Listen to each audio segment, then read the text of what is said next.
Sant'Antiochru, brusiao sormezzor de sa forestale. Su dannu ianatu ontra sa forestale stu un dannu mannu.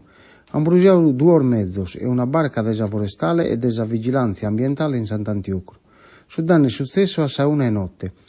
Suo ha distrutto sormezzos parcheggiaos. A pustis is un arribau sor vigiles han pozi stutar sas fracas e ponere in sicurezza tutto su lu. Su indio de Sant'Antiochru nasi loci meda inquieto po ante successo. Ha iscritto in Facebook.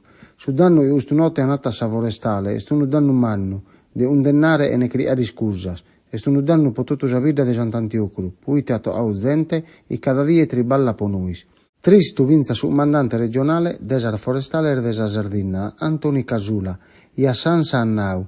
Amus comenzau direttus a cria, puis ire e ad allutus ormezzos. Semus criando de un prende pui telanattu, ma sicuramente dipende da su triballu is una ende in sistazione navale.